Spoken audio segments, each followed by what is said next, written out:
Ustaz,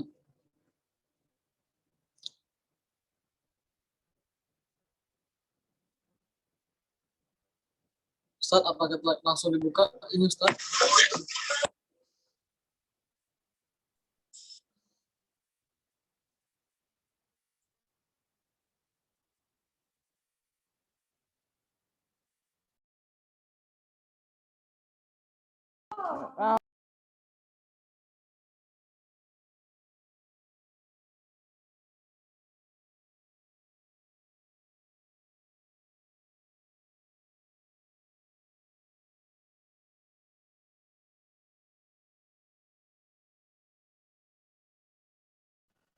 Ustaz, langsung kita buka ini Ustaz.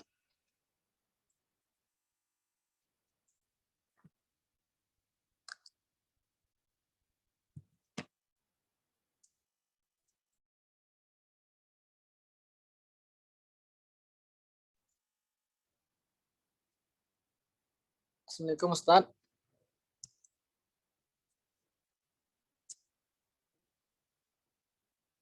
Ustaz, apakah suara saya terdengar Ustaz?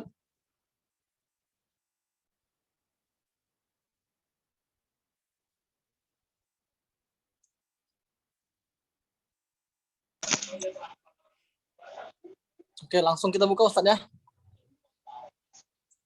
Bismillahirrahmanirrahim.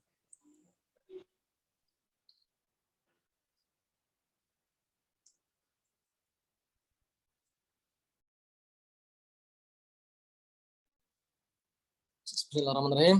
Assalamualaikum warahmatullahi wabarakatuh. Alhamdulillah, segala puji bagi Allah karena kita masih diberi waktu untuk menyiapkan snack dulu bagi yang minum. Jadi bisa minum dulu.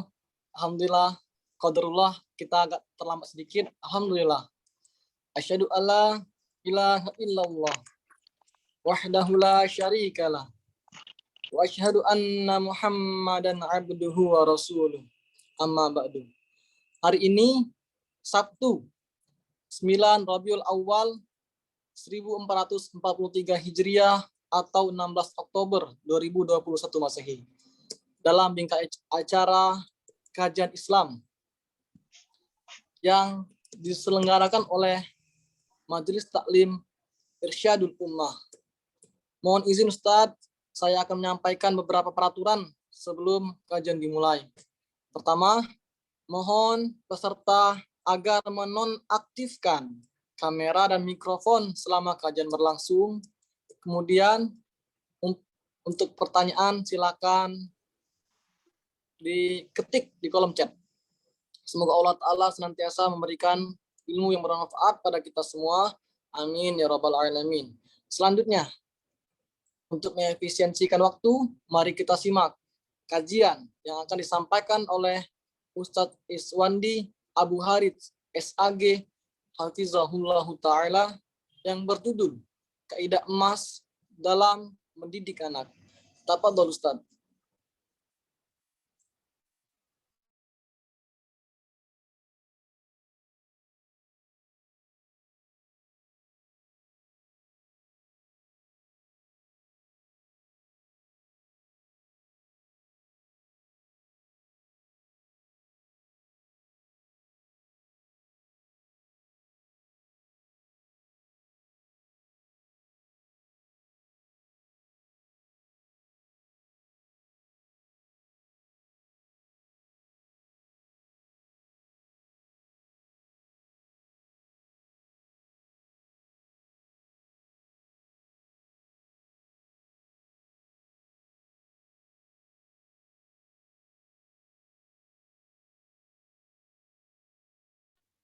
Bismillah Ustadz. Itu Zoom-nya masih mute Ustadz.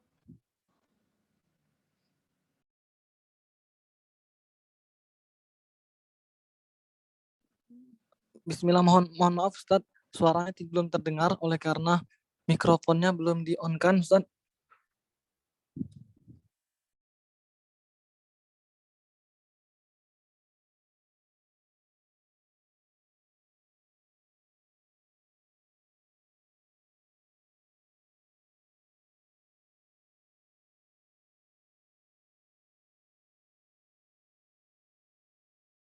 Di pojok kiri bawah Ustadz ada yang tulisan mute unmute.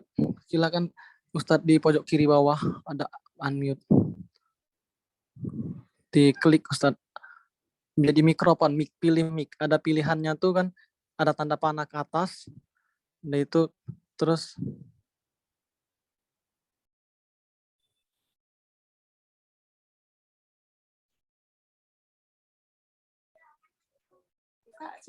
pilih.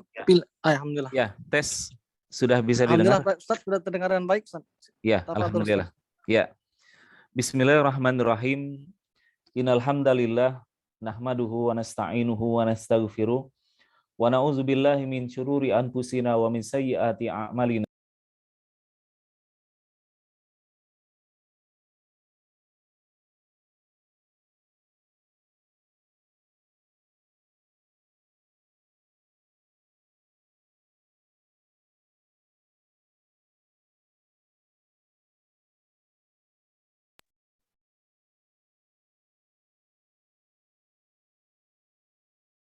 Ya, sepertinya Afwan ada gangguan. Ini moodnya berubah, sudah dibuka nih terus tertutup lagi nih.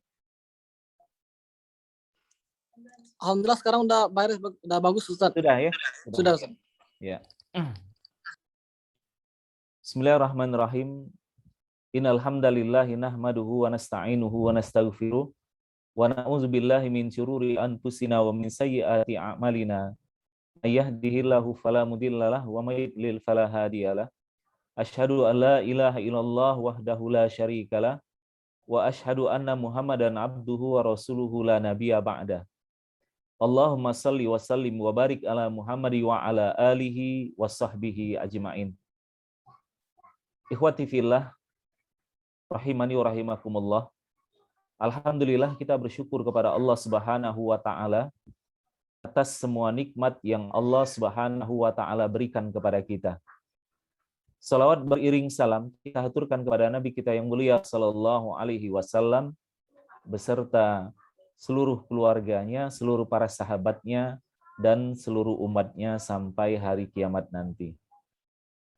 Saudara-saudaraku sekalian, yang semoga kita semua dirahmati oleh Allah Subhanahu wa taala. Biiznillah, pada siang hari ini kita akan membahas tentang kaidah emas di dalam mendidik anak. Akan tetapi sebelum kita masuk kepada pembahasan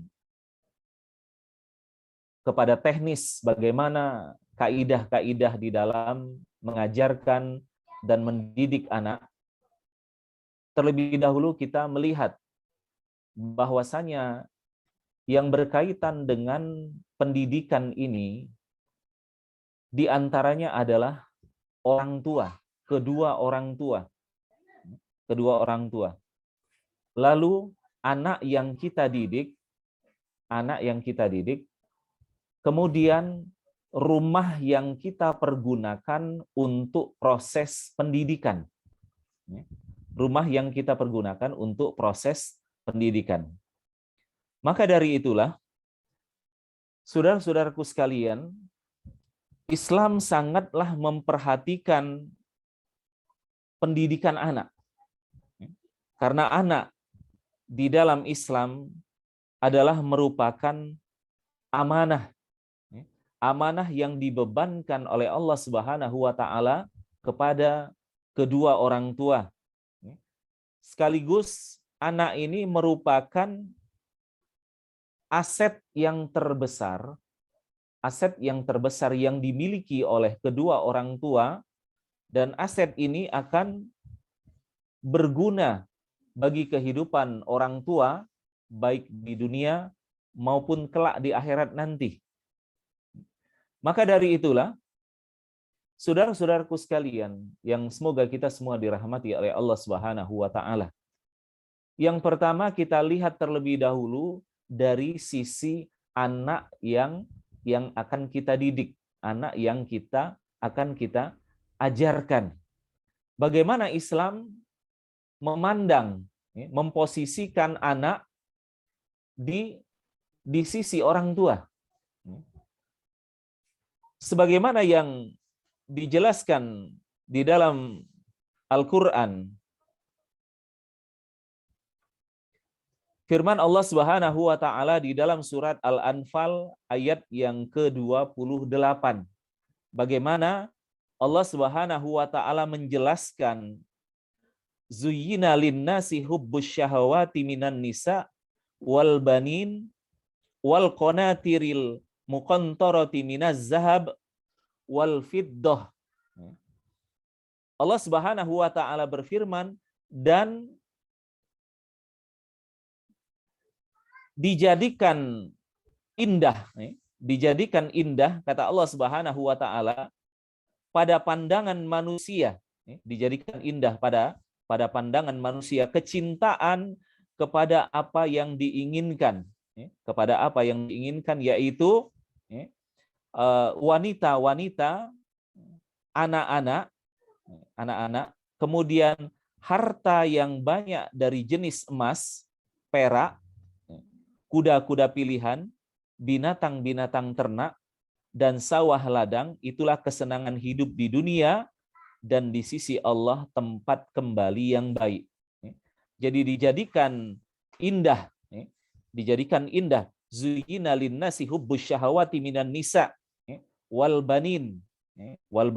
Dijadikan indah pada pandangan manusia itu kecintaan pada apa yang diinginkan, yaitu wanita-wanita dan anak-anak.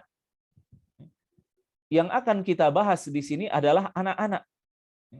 Jadi anak-anak itu adalah merupakan perhiasan bagi orang tua. Kesenangan, tidak ada orang yang tidak senang ketika dikaruniai anak. Justru sebaliknya, seorang akan merasa sengsara ketika belum dikaruniai anak, merasa tidak bahagia karena belum dikaruniai anak. Maka suami istri yang sudah dikaruniai anak, ketahuilah bahwasanya anak yang ada pada kita, Allah Subhanahu wa taala katakan bahwasanya anak itu adalah merupakan perhiasan. Merupakan perhiasan. Ini. Kemudian juga Allah Subhanahu wa taala menjelaskan di dalam surat Al-Anfal ayat yang ke-28. Yang pertama tadi Allah Subhanahu wa taala jelaskan di dalam surat Ali Imran ayat yang ke-14. Dan yang kedua, Allah katakan anak sebagai fitnah atau ujian. Anak ini sebagai fitnah atau ujian. Nah, ini dijelaskan di dalam surat Al-Anfal ayat yang ke-28. Yang pertama tadi surat Ali Imran ayat yang ke-14, yang kedua surat Al-Anfal ayat yang ke-28. Allah Subhanahu wa taala berfirman, wa'lamu annama amwalukum wa auladukum fitnah wa annallaha indahu ajrun azim. Allah Subhanahu wa taala katakan, dan ketahuilah bahwa hartamu, kata Allah, dan anak-anakmu itu hanya sebagai cobaan. Sebagai cobaan. Dan sesungguhnya di sisi Allah lah pahala yang besar. Ini yang harus kita sadari dulu. Wahai ibu, ketahuilah bahwasanya anak itu sebagai ujian bagi kita, sebagai cobaan bagi kita. Anak merupakan ujian dan cobaan bagi kita. Lalu Allah Subhanahu wa taala juga menjelaskan di dalam firman-Nya surat At-Taghabun ayat yang ke-15, innama amwalukum wa auladukum fitnah wallahu indahu ajrun azim. Sesungguhnya hartamu dan anak-anakmu hanyalah ujian, kata Allah, cobaan, dan di sisi Allah ada pahala yang besar. Kapan seorang itu akan mendapatkan pahala yang besar?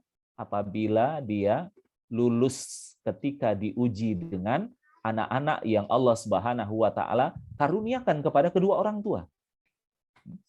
Ini. Kapan orang tua itu akan mendapatkan pahala yang besar di sisi Allah Subhanahu wa taala?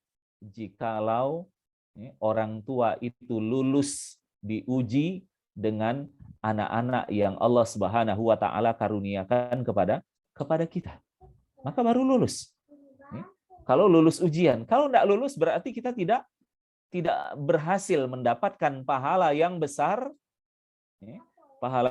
di sisi Allah Subhanahu wa taala. Ini juga harus kita sadari dulu sebelum kita mendidik, mengajarkan anak-anak kita. Ini yang perlu kita perhatikan. Karena itulah Allah mewanti-wanti kita semua sebagai manusia agar jangan sampai terlena karena harta. Harta itu adalah ujian, dan kita tidak bahas harta. Yang akan kita bahas ujian anak, bukan ujian harta. Ini harta itu juga adalah ujian, anak juga merupakan ujian. Allah sudah mewanti-wanti kita. Allah Subhanahu wa taala sudah mewanti-wanti kita bahwasanya anak itu adalah merupakan ujian. Jangan lupa, wahai orang tua sekalian, bahwasanya anak itu merupakan ujian bagi orang tua. Kemudian juga Allah Subhanahu wa taala berfirman di dalam surat Al-Munafiqun ayat yang ke-9. Allah Subhanahu wa taala berfirman, "Ya ayyuhallazina amanu la tulhikum amwalukum wala auladukum an zikrillah wa may yaf'al zalika faulaika humul khasirun." Wahai orang-orang yang beriman, janganlah hartamu dan anak-anakmu melalaikan kamu dari mengingat Allah. Ini peringatan tegas dari Allah Subhanahu wa taala, jangan sampai harta-harta kita, anak-anak kita melalaikan kita dari mengingat Allah Subhanahu wa taala. Jangan sampai. Ini sudah wanti-wanti Allah Subhanahu wa taala. Jangan sampai harta dan anak kita melalaikan kita dari mengingat Allah Subhanahu wa taala. Dan barang siapa yang berbuat demikian, maka mereka itulah yang akan merugi. Kita akan menjadi orang-orang yang merugi, menjadi orang-orang yang tidak beruntung. Tidak beruntung. Ini wanti-wanti Allah lagi. Wanti-wanti Allah lagi. Kemudian, saudara-saudaraku sekalian yang semoga kita semua dirahmati oleh Allah Subhanahu wa taala. Kita lihat selanjutnya Allah Subhanahu wa taala di dalam surat At-Taghabun ayat yang ke-14. Apa yang Allah jelaskan di dalam firman-Nya kepada kita semua berkenaan dengan anak. Berkenaan dengan anak. Allah Subhanahu wa taala berfirman, "Ya ayyuhallazina amanu inna min azwajikum wa auladikum aduwan lakum fahzaruhum fa in ta'fu wa tasfahu wa taghfiru fa innallaha ghafurur rahim." Itu kata Allah. Wahai orang-orang yang beriman, sesungguhnya di antara istri-istrimu dan anak-anakmu ada yang menjadi musuh. Ada yang menjadi musuh bagimu. Maka berhati-hatilah kamu terhadap mereka, dan jika kamu memaafkan dan tidak memarahi serta mengampuni mereka, maka sungguh Allah Subhanahu wa taala Maha Pengampun lagi Maha Penyayang.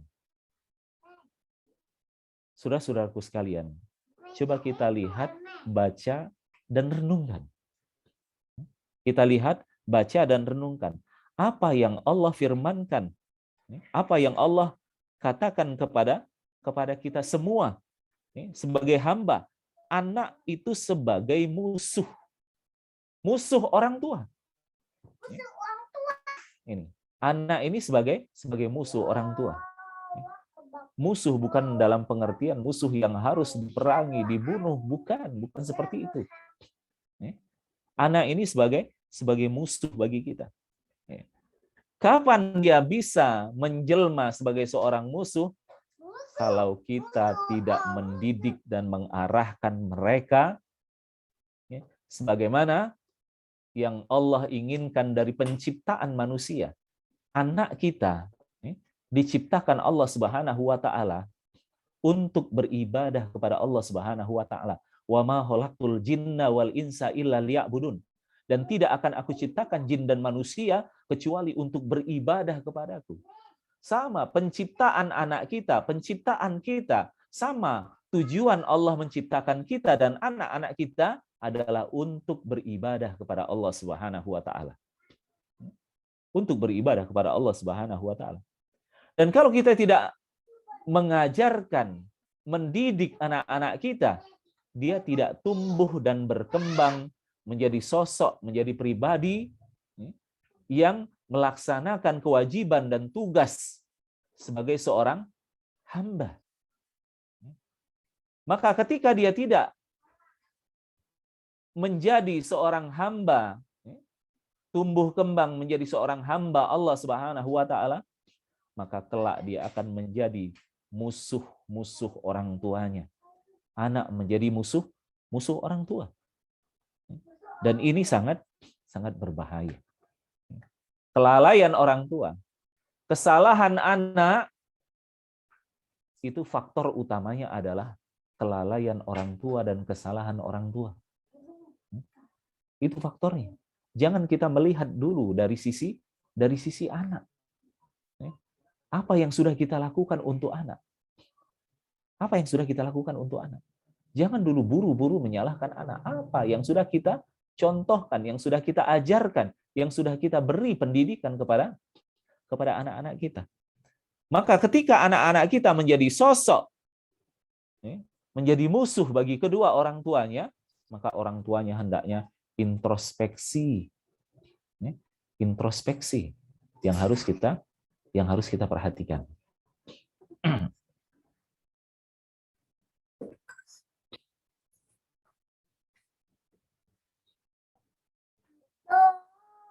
Kemudian, saudara-saudaraku sekalian yang semoga kita semua dirahmati oleh Allah Subhanahu wa taala.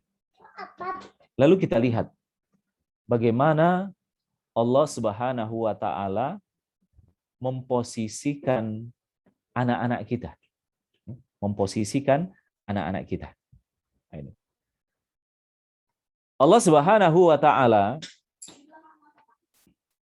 telah berfirman di dalam surat Ali Imran ayat yang ke-38.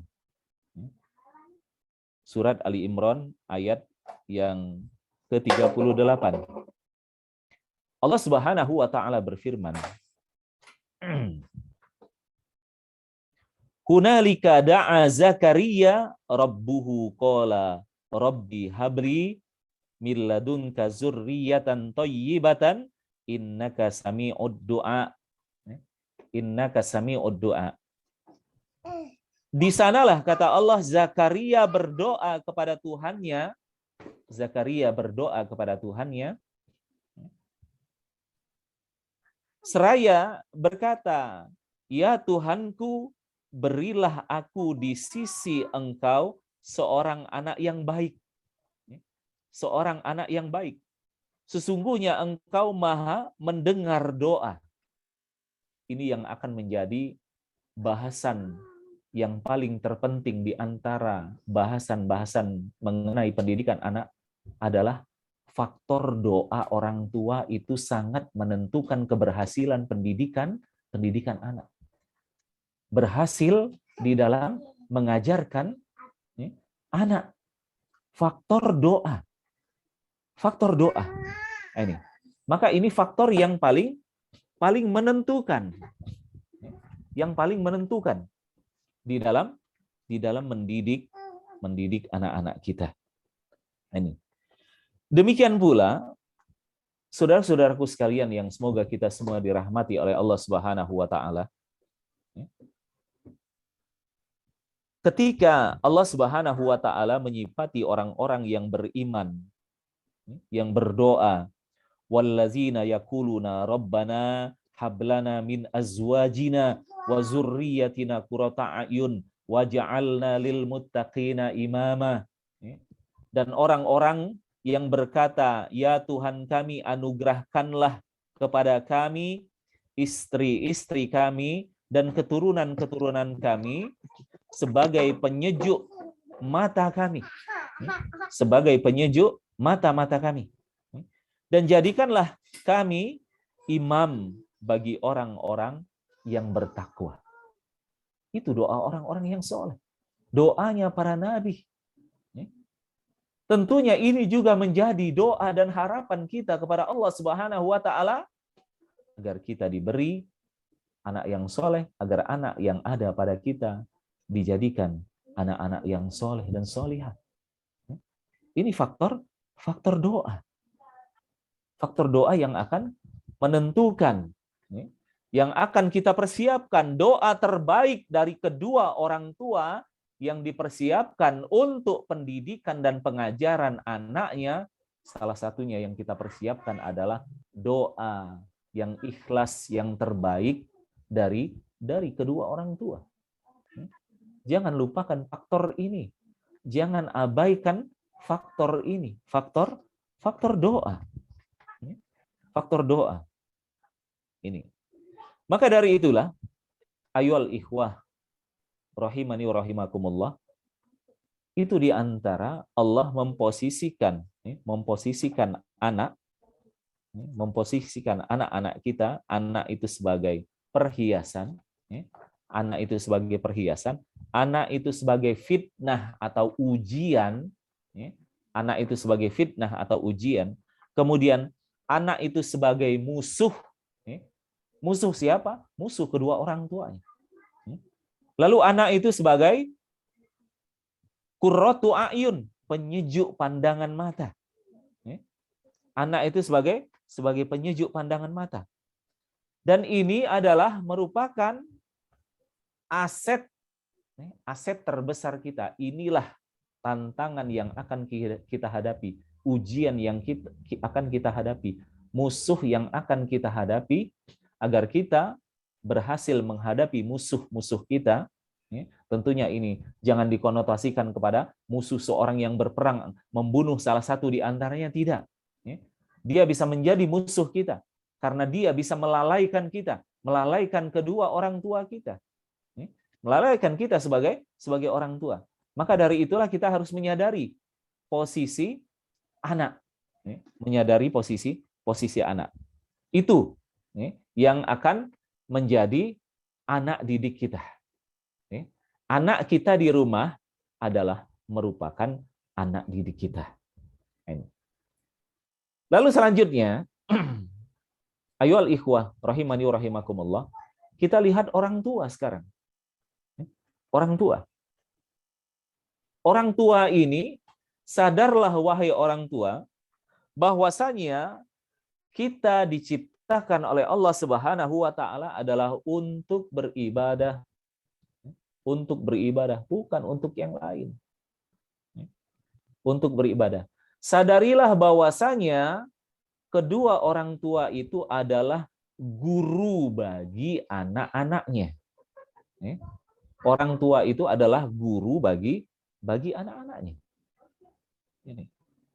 Kita sadari. Jadi jangan kita serahkan posisi kita pada guru-guru yang ada di luar. Betul, guru-guru yang ada di luar, yang di sekolah, yang di pondok pesantren, yang di rumah-rumah tahfidz adalah mitra orang tua di dalam mendidik anak.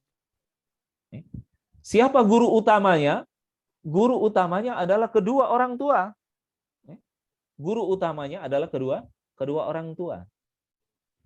Tidak mungkin begitu lahir anak kita langsung kita serahkan kepada guru untuk mendidiknya di sekolah. Tentunya yang mendidik yang pertama kali adalah kedua orang tuanya. Dan kalau kita tarik ke belakang bahwasanya pendidikan anak itu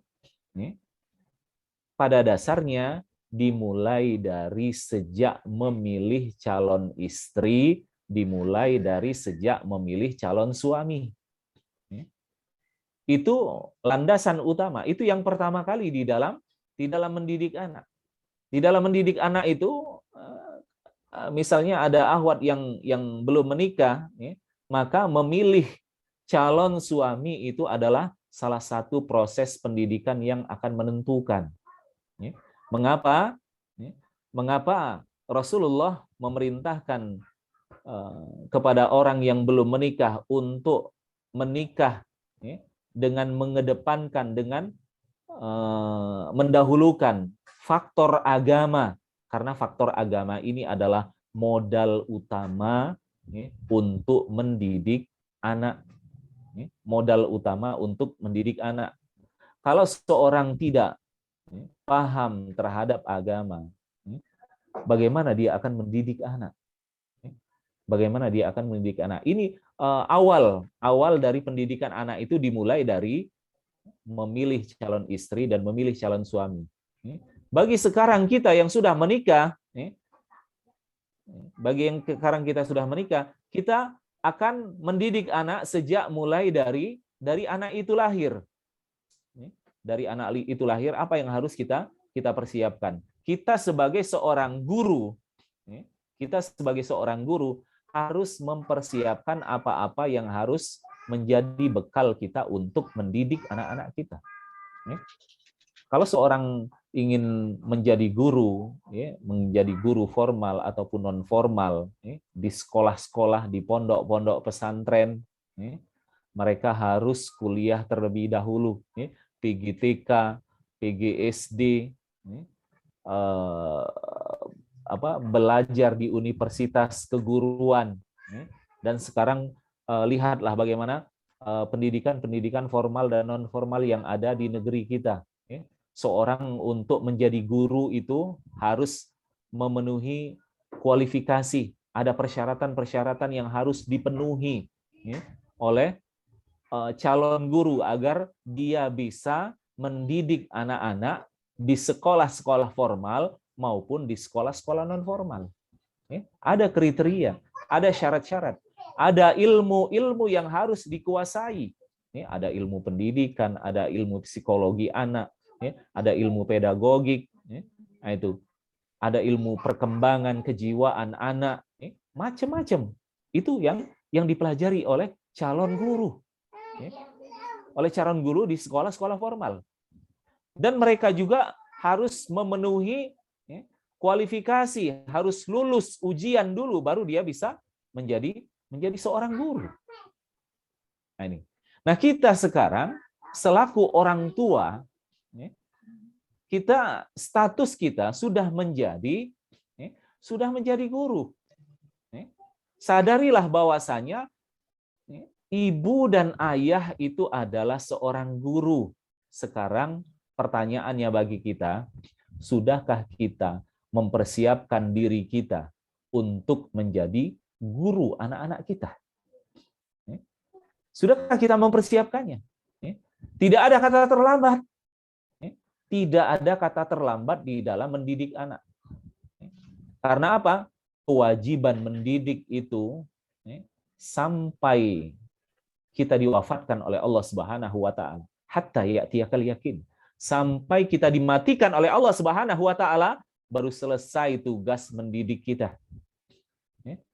Ustadz, anak-anak saya sudah nikah semua, pada nikah semua. Nah ini, anak-anak saya perempuan sudah nikah semua. Saya sudah bebas dong dari kewajiban untuk mendidik anak. Lah, tidak. Tugas orang tua masih tetap punya kewajiban walaupun anaknya sudah menikah. Walaupun anaknya sudah menikah. Kita perhatikan, ayyuhal ikhwah rahimani wa rahimakumullah. Ketika Aisyah radhiyallahu anha di rumahnya ada 2 orang budak jariyah, budak perempuan. Dan dia bersyair. Lalu ketika ayahnya Aisyah radhiyallahu anha mendatangi rumah Aisyah, yaitu Abu Bakar As-Siddiq, ayahnya Aisyah. Lalu didengar oleh Abu Bakar As-Siddiq, di rumah Rasulullah ada nyanyian. Ada nyanyian. Nah, ini. Lalu Aisyah diperingatkan oleh ayahnya, tentang dua budak perempuan itu yang mendendangkan syair di hadapan Aisyah. Ketika itu ada Rasulullah Shallallahu Alaihi Wasallam.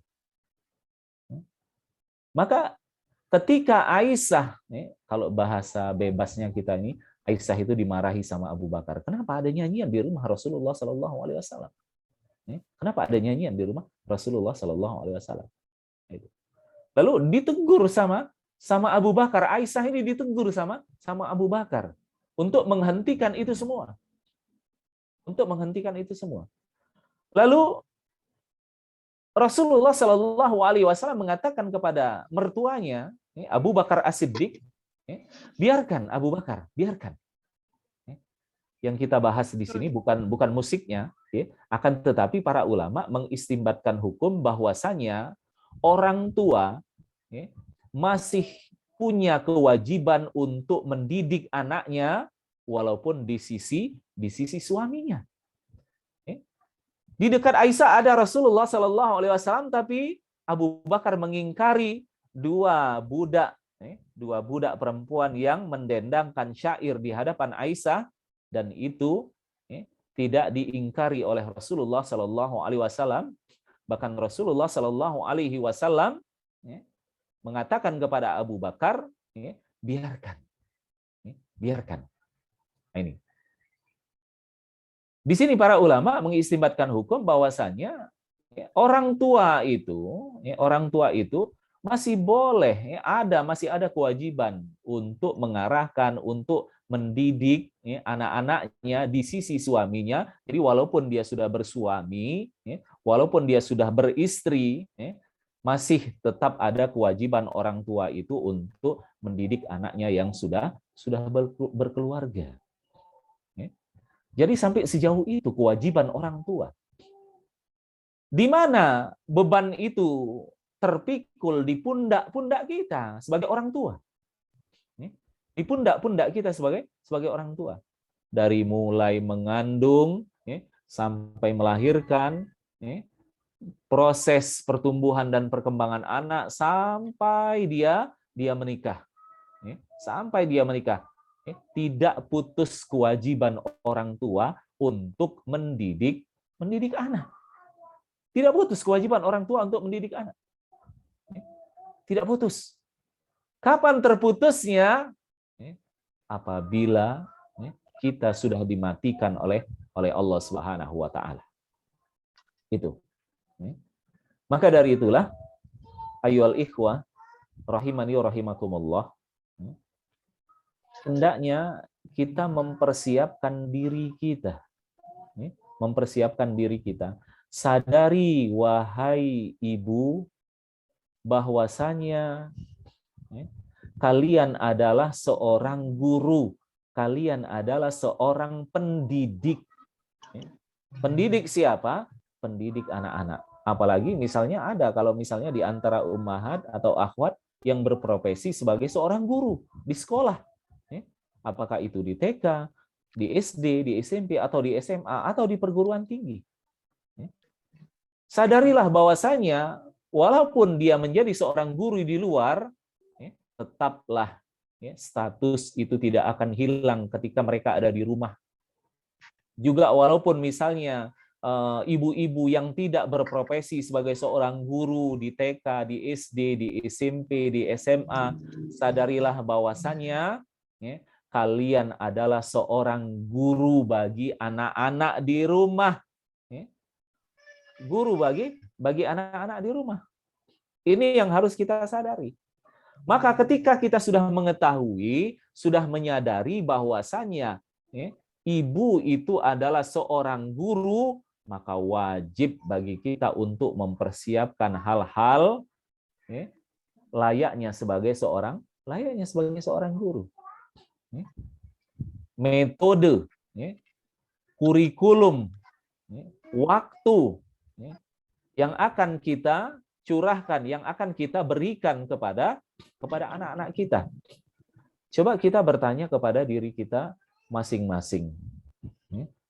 Kita bertanya kepada diri kita masing-masing. Kalau posisi kita, ayah dan ibu itu adalah seorang pendidik, sudahkah kita mempersiapkan perangkat-perangkat pembelajaran di rumah?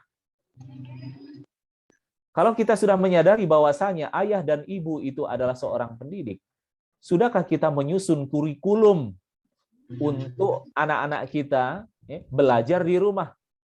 Rumah itu adalah sekolah pertama bagi anak-anak kita. Rumah itu adalah sekolah pertama sebelum dia terjun ke TK, sebelum dia terjun ke SD, sebelum mereka ke pendidikan-pendidikan di luar rumah, maka anak-anak kita belajar dengan kedua orang tuanya sebagai seorang guru. Adakah kurikulum di rumah kita? Siapa yang menjadi kepala sekolah di rumah kita?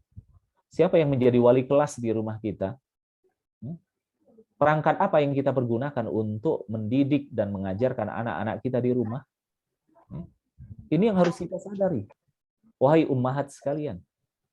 Ini yang harus kita sadari. Kita ini guru di rumah. Kita ini guru di rumah. Ini yang harus kita sadari. Maka ketika kita sudah sadar, kita ini adalah sebagai seorang guru, maka hendaknya seorang guru itu menghiasinya, menghiasi dirinya, mengajari dirinya. Kalau kita ingin mendidik anak-anak kita, didiklah diri kita sendiri dulu. Didiklah diri kita sendiri dulu. Kalau kita ingin mengajari anak-anak kita, ajari diri kita sendiri dulu.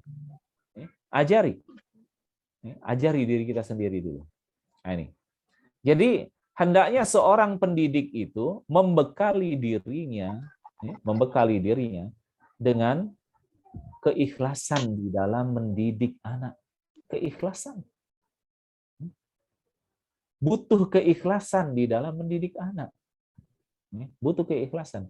Ini dasar, ini pondasi yang harus dimiliki oleh seorang pendidik di rumah, oleh seorang guru, ayah dan ibu, hendaknya memenuhi dadanya dengan keikhlasan. Dengan keikhlasan. Tidaklah kita diperintahkan untuk beribadah, tidaklah kita diperintahkan untuk beribadah kecuali dengan mengikhlaskan ibadah itu. Ini. Dan kita ingat, kaidah yang pertama, kaidah emas yang pertama yang akan kita bahas adalah mendidik anak itu adalah ibadah. Mendidik anak itu adalah ibadah. Maka ketika mendidik anak itu adalah merupakan ibadah, maka ibadah itu butuh keikhlasan. Ibadah itu butuh keikhlasan. Maka ketika kita tidak ikhlas di dalam mendidik anak, maka kita akan menjadi orang-orang yang merugi. Tidak menjadi orang-orang yang beruntung. Menjadi orang-orang yang merugi. Tidak menjadi orang-orang yang merugi. Dikarenakan apa? Mengajarkan pendidikan kepada anak-anak kita di rumah tidak dilandasi dengan keikhlasan. Niat yang ikhlas itu berlaku di semua ibadah, berlaku di semua amal. Innamal a'malu binniyat itu berlaku pada semua amal, pada semua ibadah. Butuh semua ibadah, semua amal itu butuh kepada niat yang ikhlas. Maka mendidik anak adalah merupakan ibadah, maka mendidik itu butuh keikhlasan. Butuh keikhlasan dari kedua orang tua. Butuh keikhlasan dari kedua orang tua. Ini. Maka masih banyak hal-hal lagi yang perlu dilengkapi bagi seorang pendidik. Dia butuh keikhlasan, Orang tua itu butuh keikhlasan. Orang tua butuh kesabaran di dalam mendidik anak. Orang tua butuh ilmu. Ilmu apa? Ilmu tentang mendidik, ilmu agama, belajar ilmu agama. Kalau kita ingin mendidik, tentunya orang tua sudah terdidik terlebih dahulu. Kalau kita ingin mengajarkan ilmu kepada anak, orang tua tentunya sudah menguasai ilmu itu terlebih dahulu. Kita akan mengajarkan tajwid kepada anak kita, kita harus paham dulu ilmu tajwid. Itu. Paham dulu ilmu tajwid. Bagaimana kita akan mengajarkan kepada anak kita ilmu tajwid, membaca Al-Quran dengan baik dan benar, kalau kita tidak bisa membaca Al-Quran. Kalau kita tidak paham ilmu tajwid, apa yang akan kita ajarkan kepada anak-anak kita? Kalaulah kita akan mengajarkan, menanamkan, menumbuh kembangkan akhlak yang baik kepada anak-anak kita, terlebih dahulu kita orang tua menghiasi diri kita dengan akhlak yang baik, akhlak yang mulia, baru bisa kita mengajarkan kepada anak-anak kita. Kalau kita tidak menghiasi diri kita dengan akhlak yang baik, akhlak yang terpuji, bagaimana kita akan mengajarkan kepada anak kita tentang akhlak yang baik? Akhlak itu bukan hanya sekedar definisi yang dihafal. Kalau sudah hafal berarti kita sudah punya akhlak yang baik. Tidak. Tidak hanya sebatas itu. Tabiat, perilaku, atau akhlak itu butuh kita ajarkan. Kita benahi diri kita. Mana yang kurang dari diri kita sebagai seorang pendidik? Nah, ini. Dan proses pendidikan dan pengajaran yang berhasil memperhatikan semua itu, memperhatikan niat yang baik, kesabaran, ilmu, menguasai ilmu, menyampaikan dengan lemah lembut, sifat tawadu kepada anak-anak kita, sifat pemaaf. Yang ada jangan di mata orang tua, kesalahan itu jangan ada pada anak. Lihat, memang anak selalu salah, orang tua selalu benar. Terkadang kita sebagai orang tua yang memulai kesalahan anak kita. Jadi bukan suatu aib kalau orang tua minta maaf kepada anak. Begitu juga istri minta maaf kepada suami, suami minta maaf kepada istri. Ini adalah contoh-contoh teladan yang akan diikuti oleh anak-anak kita. Maka ini juga yang harus kita perhatikan. Membekali diri kita. Didik diri kita dulu sebelum mendidik anak-anak kita. Ajari diri kita sendiri dulu, baru kita mengajari anak-anak kita. Perkaya dengan pengajaran. Kita belajar ini, belajar itu, belajar ini, belajar itu. Kita mendidik diri kita dengan seperti ini, seperti itu. Baru kita bisa mendidik anak-anak kita. Baru kita bisa mendidik anak-anak kita. Itu yang harus kita perhatikan. Faktor anak sudah kita jelaskan bagaimana orang tua, bagaimana Allah Subhanahu wa taala menjelaskan posisi anak kepada kedua orang tuanya. Lalu posisi kita terhadap anak. Posisi kita ini adalah sebagai pendidik. Sudahkah kita menjalankan pendidikan itu dengan baik, dengan benar, sesuai dengan tuntunan dan ajaran Islam? Betul, semua orang tua pasti mendidik. Tapi mendidiknya sudah benar belum?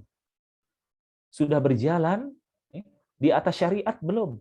Sudah sesuai dengan tujuan penciptaan manusia belum? Apa tujuan manusia itu diciptakan? Bagaimana orang tua mendidik anak? Maka semuanya akan dihisap oleh Allah Subhanahu wa taala. Akan dihisap oleh Allah Subhanahu wa taala. Mendidik atau tidak. Kemudian kalau kita sudah mendidik, caranya benar atau salah. Nah itu. Sudah sesuai dengan sunnah belum? Sudah sesuai dengan yang diperintahkan Allah dan Rasul-Nya atau belum? Itu yang harus kita perhatikan juga. Yang harus kita perhatikan juga. Jadi banyak hal yang harus kita lihat sebelum kita mendidik anak. Ya tentunya kita sudah berjalan, bukan baru mulai kita mendidik anak, tetapi kita membenahi mana-mana yang kurang, mana-mana hal-hal yang harus diisi, mana hal yang harus dikurangi dan dibuang, mana yang salah yang harus kita buang, kita ganti dengan yang benar di dalam mendidik anak. Itu yang harus kita perhatikan. Karena kelak kita semua akan dimintai pertanggungjawaban oleh Allah Subhanahu wa taala. Yang kita semua sudah hafal hadisnya. Kullukum ra'in wa kullukum mas'ulun an ra'iyatihi. Semua kita pasti akan mempertanggungjawabkan di hadapan Allah Subhanahu wa taala tentang bagaimana kita mendidik anak-anak kita. Bagaimana kita mendidik anak-anak kita. Bagi umahat, bagi akhwat yang berprofesi sebagai seorang guru di sekolah, ingatlah, mengajar di sekolah itu fardu kifayah. Mengajar di sekolah itu fardu kifayah, berdakwah di luar itu fardu kifayah. Tapi mengajar anak-anak di rumah, berdakwah kepada anak-anak di rumah itu fardu ain. Fardu ain. Beda pemberlakuan hukumnya. Beda pemberlakuan hukumnya. Beda pertanggungjawaban di hadapan Allah Subhanahu wa taala, beda. Beda. Sangat berbeda. Maka ini harus kita sadari, harus kita perhatikan. Harus kita sadari dan harus kita perhatikan. Nah, ini yang harus kita camkan terlebih dahulu sebelum kita mendidik anak-anak kita. Nah, ini. Lalu yang ketiga, faktor anak, faktor pendidik, faktor orang tua, lalu faktor sekolah. Faktor sekolah. Rumah itu adalah sekolah, madrasah pertama bagi anak-anak kita. Kalau kita sudah menyadari bahwasanya rumah kita itu adalah madrasah bagi anak-anak kita, maka buatlah rumah kita itu sebagaimana halnya dengan sekolah. Ada sarana-sarana pendidikan. Rumah kita itu ada kurikulumnya, ada peraturan-peraturan. Rumah itu ada peraturan. Sebagaimana di sekolah ada peraturan sekolah, di rumah juga ada peraturan. Anak-anak diberi peraturan. Dan yang pertama kali menjalankan peraturan adalah gurunya terlebih dahulu. Ayah dan ibu menjalankan peraturan di rumah. Ada aturan. Kalau tidak ada aturan, kacaulah rumah. Kacaulah rumah. Kalau tidak ada aturan. Maka rumah sebagai sekolah membutuhkan aturan-aturan. Membutuhkan peraturan-peraturan. Anak harus diatur. Harus mau diatur. Guru juga punya peraturan. Di sekolah itu guru punya peraturan. Datang harus jam 7, absen, pulang harus jam 15, jam 3. Ada aturan di sekolah formal. Pun di rumah kita, sebagai madrasah bagi anak-anak kita, di rumah pun ada aturan. Contoh saja, sekarang ini di zaman HP. Misalnya ketika azan dikumandangkan sampai sholat Isya, orang tua tidak memegang HP. Yang ada, misalnya jadwalnya apa? Jadwal ba'da maghrib sampai Isya. Misalnya anak-anak mengaji semua. Mengaji semua. Jangan pegang HP. Orang tua jangan pegang HP. Siapa yang akan menerapkan peraturan ini? Nah, ini. Maka anak-anak kita akan ikut. Nah, itu. Anak-anak kita akan ikut. Di situ kita memposisikan rumah sebagai sekolah. Memposisikan rumah sebagai sekolah. Ini yang harus kita perhatikan.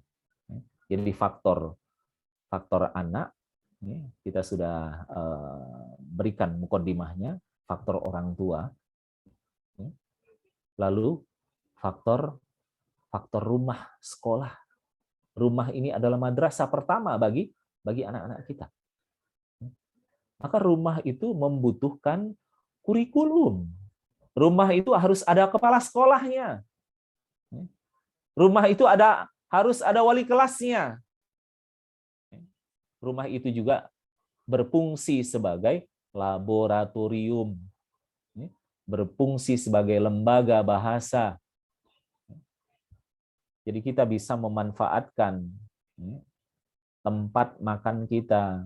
Jadi ketika makan, apakah makannya di meja makan ataukah di lantai, jadikan rumah kita itu sebagai laboratorium.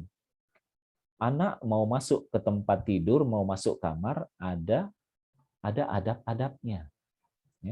Bagaimana adab-adab ketika tidur? Banyak hal-hal yang diajarkan, yang perlu dididik kepada anak-anak kita. Misalnya berwudu terlebih dahulu, itu membaca ayat kursi sebelum tidur, surat Al-Ikhlas, Al-Falaq, An-Nas, meniupkan di kedua telapak tangan, kemudian mengusapkan, membaca doa tidur. Banyak adab-adab yang kita ajarkan kepada anak-anak kita, itu baru di kamar tidur. Di kamar mandi juga ada adab-adabnya. Di ruang makan juga ada adab-adabnya. Di kamar kedua orang tua dengan di kamar anak-anak juga ada adab-adabnya. Di tempat ruang tamu juga ada adabnya.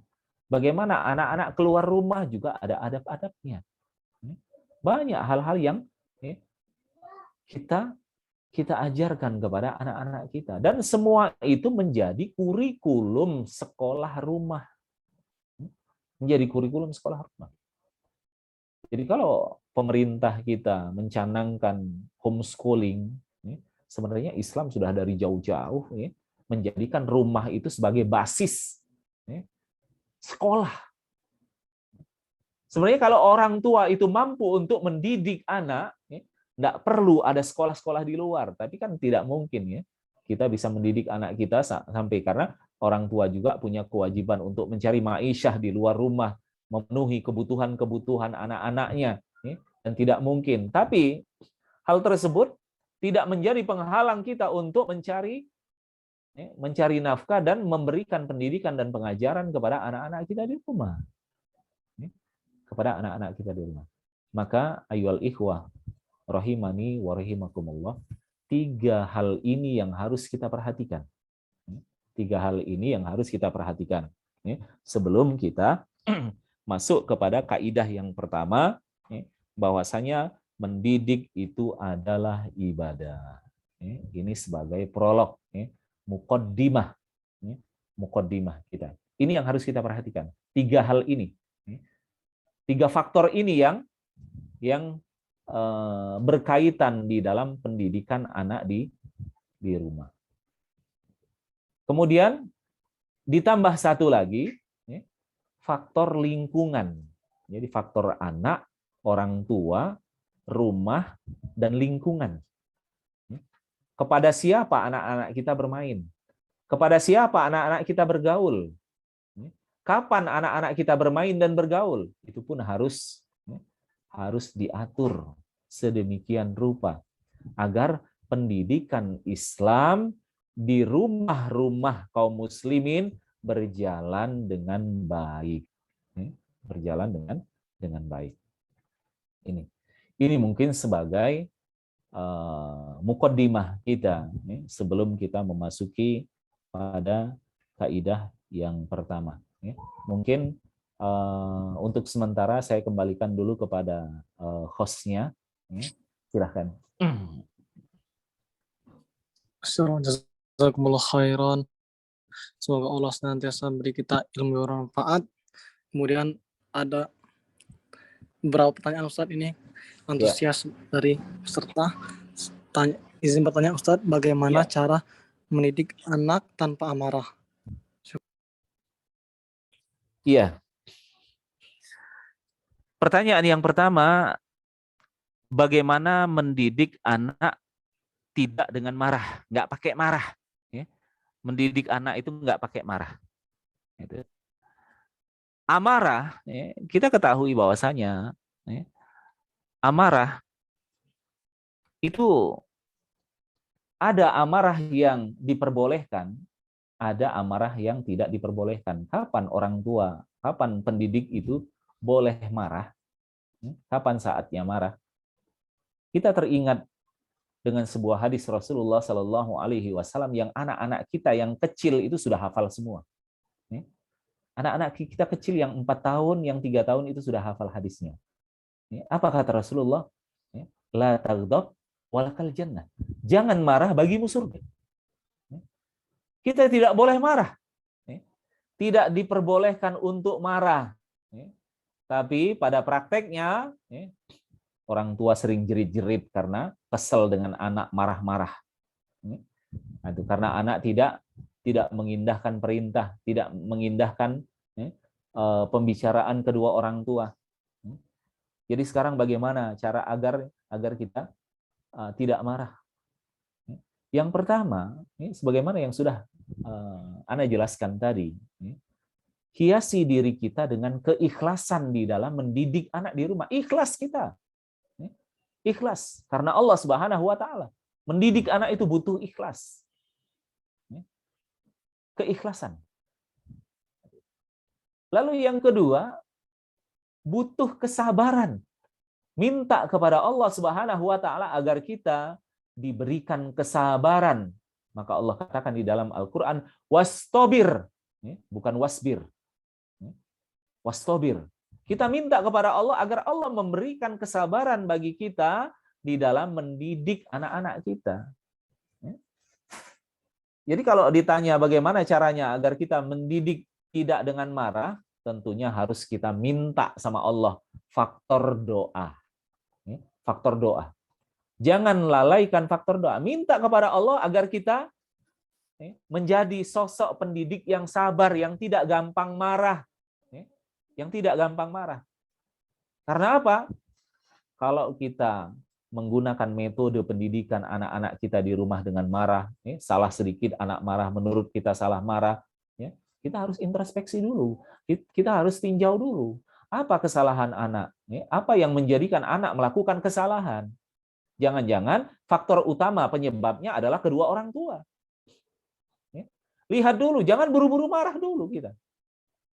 Jangan buru-buru marah dulu. Lihat, apa yang menyebabkan anak itu berlaku seperti itu? Apa yang menyebabkan anak itu berlaku seperti itu? Jangan buru-buru marah. Kalau kita mau marah, marahi diri kita sendiri dulu. Marahi diri kita sendiri dulu. Jadi secara tidak langsung kalau kita marah sama anak, kita mengajarkan kepada anak, begini nak cara marah itu seperti ini. Jerit-jerit, misalnya uminya jerit-jerit, misalnya kepada anaknya, maka itu akan ditiru anaknya. Akan ditiru anaknya. Maka sedemikian rupa kita bisa mengendalikan diri. Mengendalikan diri untuk tidak marah. Boleh marah kalau misalnya apa? Anak tidak mau sholat. Anak tidak mau sholat. Tentunya marah yang dalam hal-hal yang diperbolehkan. Bukan marah itu yang melampaui batas, sehingga jerit-jerit, sampai memukul misalnya, sampai menghancurkan benda misalnya, karena jengkel misalnya, melampiaskan nafsu amarahnya, seperti itu. Bukan yang seperti itu. Bukan yang seperti itu. Nah, ini. Bukan yang seperti itu. Jadi faktor utama agar kita bisa mendidik anak dengan tidak marah, ikhlaskan niat kita karena Allah. Ikhlaskan niat kita karena Allah, berdoa kepada Allah agar kita diberikan kesabaran di dalam mendidik anak. Itu saja. Itu saja. Hindari faktor-faktor yang bisa memicu kemarahan kita. Hindari. Ini yang lebih penting. Jadi faktor utamanya adalah agar kita bisa mendidik anak dengan tidak marah. Lihat dulu, teliti dulu kesalahan anak itu kesalahan anak atau kesalahan orang tua. Faktornya seperti itu. Jangan kita mendidik anak dengan amarah. Dengan amarah. Kalau bisa mendidik dengan kasih sayang, tidak ada orang tua itu yang tidak sayang kepada anaknya. Orang tua pasti sayang kepada anaknya. Didiklah anak-anak kita dengan cinta, dengan kasih. dengan cinta dan kasih, dengan sayang, dengan kalimat-kalimat yang lemah lembut. Nah, itu. Tidaklah kita diperintahkan oleh Rasulullah Shallallahu Alaihi Wasallam kecuali untuk berkata yang baik, berkata yang baik, berkata yang lemah lembut, bukan dengan berkata-kata yang kasar, itu menghina, mencaci, memojokkan. Jangan dicaci anak-anak kita, jangan dipojokkan anak-anak kita. Nah itu.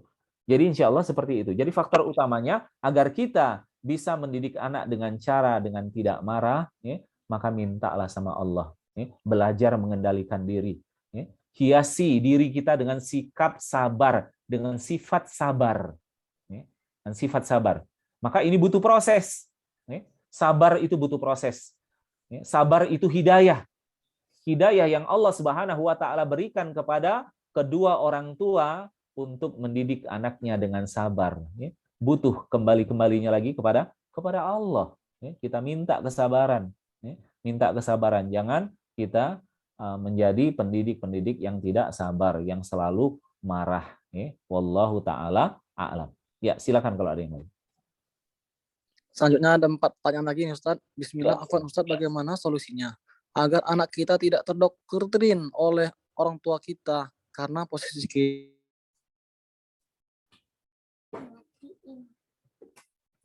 Ya, mohon diulang, ini suaranya kurang jelas.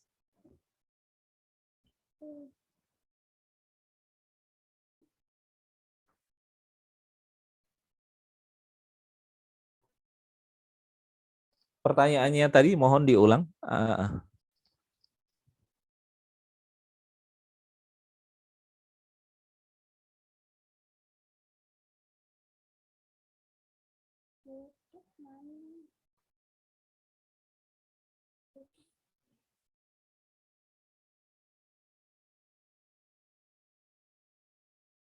Ya, mohon pertanyaannya diulang tadi, host.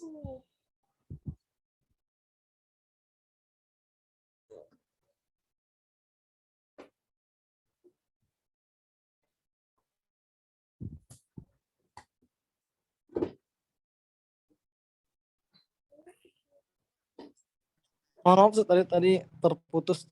Ya. Pertanyaan selanjutnya ini ada 4 lagi Ustadz, masih banyak alhamdulillah. Iya, silakan. Bagaimana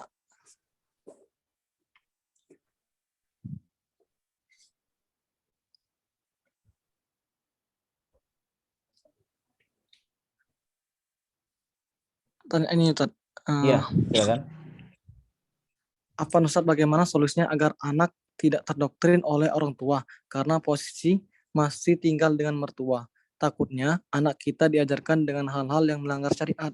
Apakah kita harus pisah dengan orang tua, sedangkan di sisi lain si mertua ingin kami tetap tinggal dengan beliau? Demikian Ustadz. Iya, Masya Allah. Ya. Bismillah. Saudara-saudaraku sekalian, ini faktor tempat, ya, faktor tempat. Ini faktor tempat. Jadi rumah, kita katakan tadi, ini rumah. Kalau seorang masih tinggal bersama orang tua atau mertua, yang menjadi pendidik di situ, selain orang tua, kedua orang tua, yaitu kakek dan neneknya juga menjadi seorang pendidik di situ. Jadi seorang pendidik di situ. Itu. Yang ditanyakan tadi bagaimana kalau misalnya anak itu sudah didoktrin, sudah didoktrin, misalnya diajarkan nyanyi, nonton televisi, film-film yang ini, karena orang tua tidak punya bukan tidak punya kekuasaan, orang tua di bawah kendali orang tua, berbenturan dengan hal-hal tadi yang keinginan orang tua ingin mendidik anaknya secara baik dan benar, tetapi di satu sisi kakek sama neneknya ngajarkan yang seperti itu. Nah, jadi ada dua pendidik, kedua orang tua, kedua nenek dan kakeknya, yang tidak sejalan, kita katakan, yang tidak sejalan. Nah, ini orang tuanya mengajarkan yang seperti ini, kakek neneknya mengajarkan yang seperti ini. Maka sama seperti misalnya halnya seorang anak yang disekolahkan di sekolah umum. Di sekolah dia diajarkan gurunya seperti ini, baca seperti ini. Setelah sampai di rumah, nah itu diajari oleh orang tuanya, oh enggak begitu nak, seperti ini, seperti ini. Enggak, kata guru aku cak ini nih, misalnya kan. Nah itu, cak ini bu, itu cak ini mah misalnya. Itu ibu guru bilang seperti ini. Maka akan berbenturan. Akan berbenturan. Maka dalam masalah ini, bagi orang tua yang masih tinggal bersama orang tua, bagi kedua orang tua, ayah dan ibu, bagi anak-anaknya yang belum punya rumah sendiri atau belum mampu untuk mengontrak rumah di luar, yang masih tinggal bersama orang tua dan mertua, yang pertama, kewajiban seorang ayah, anak laki-laki, untuk tetap berbakti kepada kedua orang tuanya. Untuk tetap berbakti kepada kedua orang tuanya. Maka bagi istri yang tinggal bersama mertuanya misalnya, maka tetap baginya untuk taat kepada suaminya dan sayang kepada mertuanya. Maka ini adalah kunci. Kalau seorang istri itu mau disayang sama suami, sayangi ibunya. Kalau seorang istri itu mau disayang suami, lebih disayang suami, tentunya suami sayang kepada istri. Tapi kalau misalnya istri menyayangi ibunya suami, maka dia akan lebih disayang sama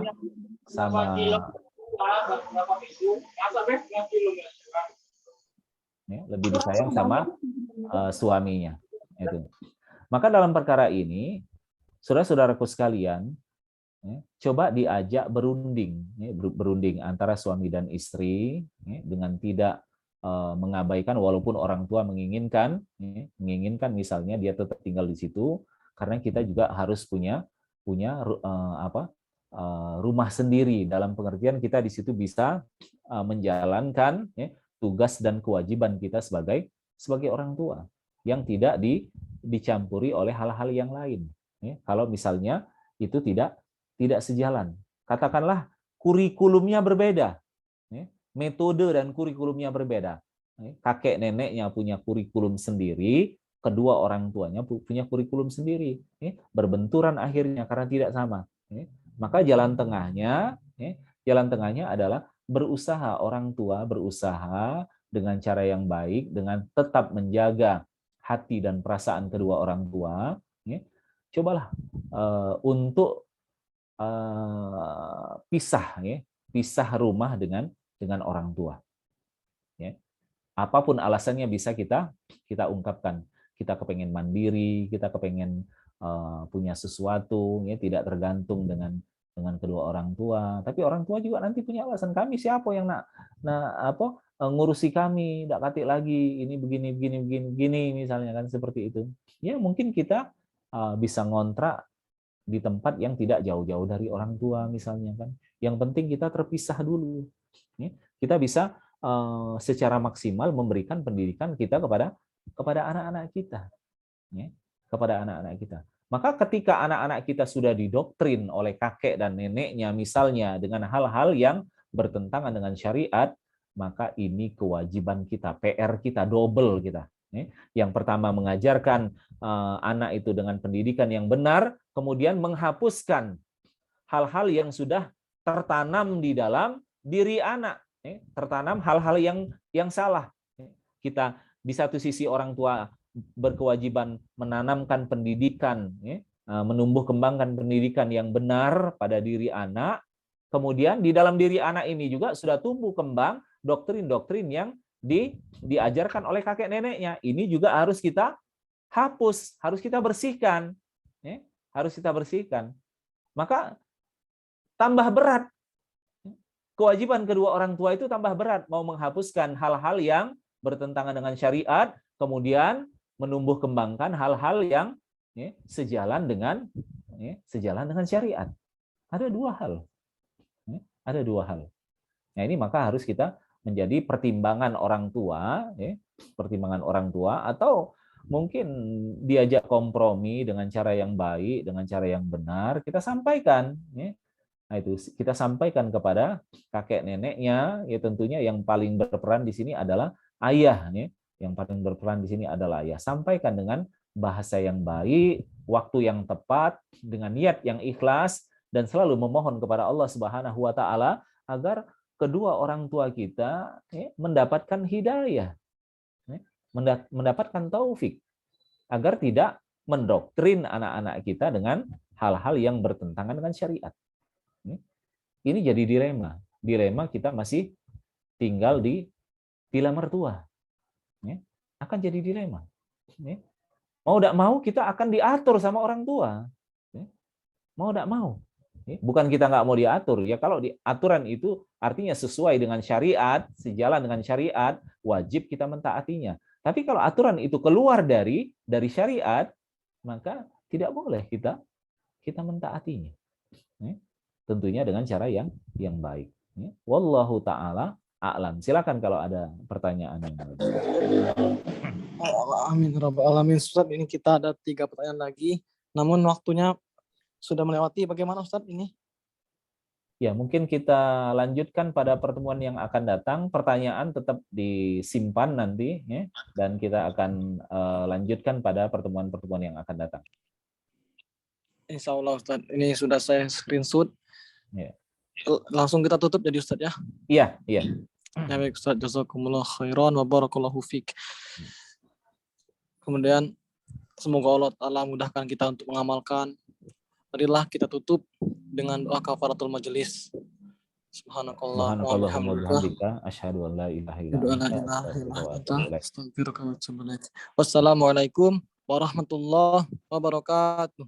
Waalaikumsalam warahmatullahi wabarakatuh.